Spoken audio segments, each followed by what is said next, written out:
आज हम आपको एक ऐसे जहाज के बारे में बताने जा रहे हैं जो एक पहेली बना हुआ है। इतिहासकार और शोधकर्ता भी इस जहाज के रहस्य को भेद करने में असफल रहे हैं। उस भयानक घटना के बाद से लोगों में मैरी सेलेस्टी जहाज को लेकर कई नाम दिए गए, जैसे कि the ghost ship, the haunted ship वगैरह वगैरह। 5 दिसंबर 1972 ब्रिटिश जहाज डे ग्रेशिया पूरी रफ्तार से अपनी मंजिल की ओर बढ़ा जा रहा था। वो एजोर्स आइलैंड के पास था, पुर्तगाल से करीबन 1500 किलोमीटर पश्चिम की तरफ। इस जहाज के कैप्टन थे डेविड मोरहाउस। अटलांटिक महासागर शांत था, सब कुछ सही लग रहा था। तभी कैप्टन मोरहाउस और जहाज पर मौजूद उनके क्रू को एक शिप दिखाई दिया, अपनी ओर आता हुआ। जैसे ही कैप्टन मोरहाउस की नजर उस शिप पर गई, वो चौंक गए। ये जहाज मेरी सेलेस्टी जहाज था। वो इसे देखकर हैरान थे, क्योंकि ये जहाज उनके दोस्त कैप्टन बेंजामिन स्पूनर ब्रिक्स 7 नवंबर को न्यूयॉर्क हार्बर से इटली के जेनेवा की ओर लेकर निकले थे। हैरानी की वजह सिर्फ यही नहीं थी, मैरी सेलेस्टी जिस रास्ते पर था वो उसके रूट में कहीं था ही नहीं, और कायदे से तो उसे अब तक इटली पहुंच जाना चाहिए था। मैरी सेलेस्टी उनके जहाज से 8 दिन पहले निकला था। कैप्टन मोरहाउस के चेहरे पर चिंता की लकीरें आ गई। उन्होंने मैरी सेलेस्टी जहाज को सिग्नल देने शुरू कर दिए, मगर उधर से कोई जवाब नहीं आ रहा था। जहाज पूरी तरह सुनसान लग रहा था। जब काफी देर कोई रिस्पॉन्स नहीं आया, तो उन्होंने अपने क्रू के कुछ सदस्यों को मेरी सेलेस्टी शिप पर भेज दिया, ये पता लगाने के लिए आखिर सब कुछ उस जहाज पर ठीक है कि नहीं है। क्रू के सदस्य दूसरे जहाज पर पहुंचे। वहां पूरी तरह सन्नाटा पसरा हुआ था। जब ये जहाज चला था, तब इस पर 10 लोग सवार थे। कैप्टन ब्रिक्स, उनकी पत्नी सारा, 2 बच्चे, 2 साल की बेटी सोफिया और साथ में क्रू मेंबर थे। अगर अब पूरे जहाज पर कोई नहीं था, हैरानी की बात ये भी थी कि लगभग सब कुछ सही सलामत था। लूटपाट के कोई निशान भी नहीं थे। समझ नहीं आ रहा था आखिर इस चलते जहाज में 10 लोग कैसे लापता हो गए। कोई तो सुराग होता। जब डे ग्रेशिया के क्रू मेंबरों ने मेरी सेलेस्टी जहाज की अच्छी तरह पड़ताल की, तो कुछ खामियां नजर आईं। जहाज पर रखे रास्तों के चार्ट इधर उधर पड़े हुए थे। जहाज 2 प्रेशर मेजरिंग पंप में से एक पे टूटा हुआ था। मेरी सेलेस्टी के निचले हिस्से में पानी भरा हुआ था, करीब 3.5 से 4 फुट। जहाज के फ्रंट और बैक हैच के कवर निकले हुए थे। जहाज की छोटी और इकलौती लाइफ बोट भी गायब थी, रस्सी से बंधी हुई थी, वो भी गायब थी। हालांकि वहां मौजूद कार्गो सही सलामत थे। मेरी सेलेस्टी में 1701 बैरल इंडस्ट्री अल्कोहल रखी हुई थी। उसे लूटा भी नहीं गया था, बस उसमें से 9 डिब्बे खाली हो गए थे, जो कि लीक हो गए थे इधर उधर गिरने की वजह से। नेविगेशनल टूल चल रहा था। जहाज में इतना राशन था कि अगले 6 महीने तक वो आराम से रास्ता काट सकता था। क्रू मेंबर्स का सारा सामान भी ठीक था, लेकिन उनके कमरे में सब उथल पुथल था। बिस्तर बिस्तर भी नहीं थे, बदले हुए इधर उधर पड़े हुए थे, लेकिन उनके कमरे में सब कुछ उथल पुथल था। उनकी स्मोकिंग पाइप्स भी उन सबके कमरे में रखे हुए थे। उन दिनों हर नागरिक अपने स्मोकिंग पाइप्स को साथ ही रखता था। मेरी सेलेस्टी जहाज के कैप्टन बेंजामिन ब्रिक्स की डायरी उनके केबिन में मिली। उन्होंने इसमें लॉग एंट्री की हुई थी। कैप्टन जब भी चलता है तो वो अपनी लॉग एंट्री करता है, तो उन्होंने भी अपनी लॉग एंट्री की हुई थी।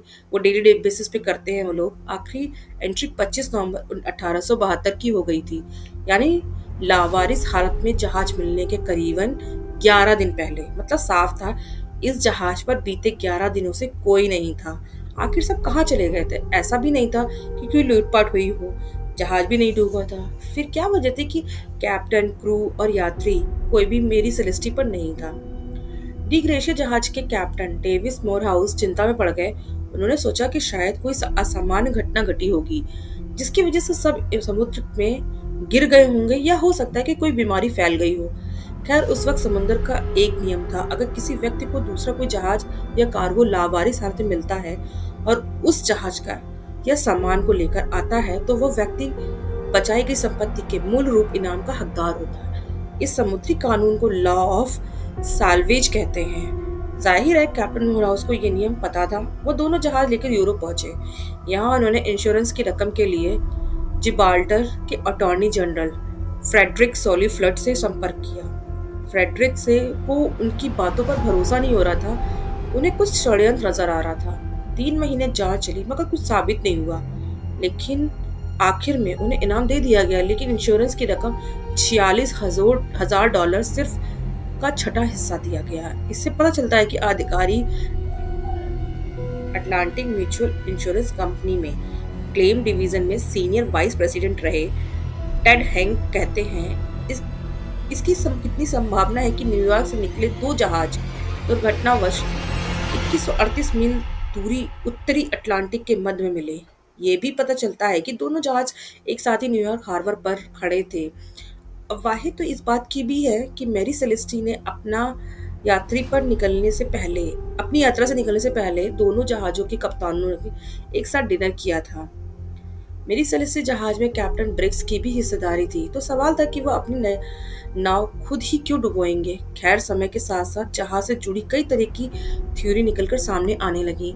पहली थ्योरी ये थी, जहाज पर कुछ स्केच थे, कैप्टन की तलवार पर भी खून था। हो सकता है कि किसी क्रू मेंबर ने पूरे घटनाक्रम को अंजाम दिया हो, सबको मारा हो और फिर नाव लेकर निकल गया हो। दूसरी थ्योरी ये थी कि डे ग्रेशिया जहाज के कप्तान मोरहाउस ने इंश्योरेंस के पैसों के लालच में मैरी सेलेस्टी जहाज के सभी लोगों का कत्ल कर उनकी लाशों को समुद्र में फेंक दिया हो। तीसरी थ्योरी, कैप्टन बेंजामिन ब्रिग्स और कैप्टन मोरहाउस ने मिलकर सबको मारने की प्लानिंग रची हो। मैरी सेलेस्टी के सारे क्रू मेंबर्स को मारकर कैप्टन ब्रिग्स अपने परिवार को लेकर निकल गए होंगे, ताकि कैप्टन मोरहाउस को पैसे मिले और दोनों आधे आधे बांट सके। चौथी थ्योरी ये भी थी कि समुद्र में मैरी सेलेस्टी किसी तूफान से टकराया होगा, जिससे उसके निचले हिस्से में पानी भरना शुरू हो गया।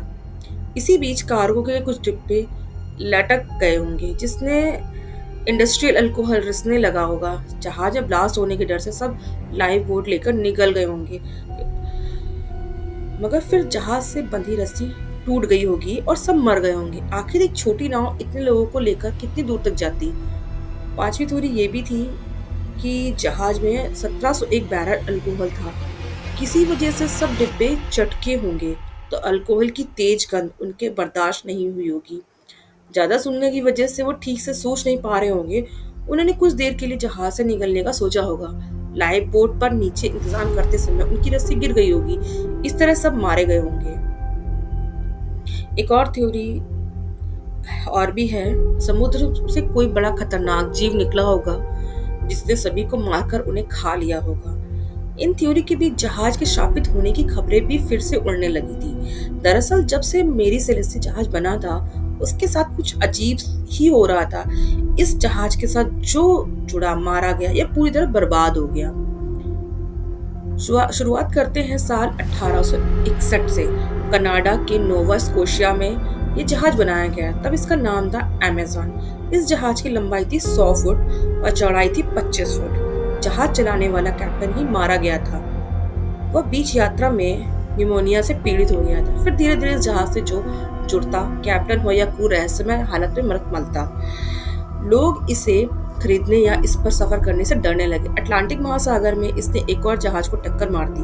वह जहाज डूब गया, सभी मारे गए, मगर अमेज़न को कुछ नहीं हुआ। हालांकि अमेज़न के कैप्टन की कुछ समय बाद मौत हो गई। फिर कुछ सुधारों के लिए इसे शिपयार्ड में रखा गया। थोड़े दिन बाद पूरा शिपयार्ड जलकर राख हो गया। अमेज़न को फिर से कुछ भी नहीं हुआ।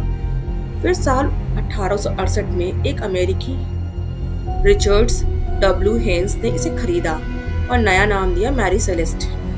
तब इसके स्ट्रक्चर में भी कुछ बदलाव कर दिए गए। इस जहाज में के कैप्टन बदलते रहे, मगर उनके मरने की सिलसिला कभी नहीं थमा। आखिर में कैप्टन बेंजामिन ब्रिग्स का भी यही अंजाम हुआ और मैरी सेलेस्ट घोष शिप बन गया हमेशा के लिए। तो ये थी मैरी सेलेस्ट शिप की कहानी, जिस पर बहुत सारी मूवीज बनी है। The ghost, the haunted ship, बहुत सारी मूवीज बनी है। और ये एक ऐसी मिस्ट्री है जो अभी तक सॉल्व नहीं हुई कि इस जहाज के साथ आखिर हुआ क्या था और वो 10 के 10 मेंबर्स कहाँ चले गए और उनके साथ क्या हुआ।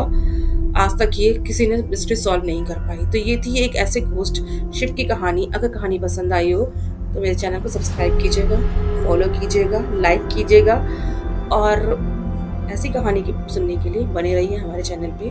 तब तक मिलते हैं नेक्स्ट वीडियो पे। Thank you so much.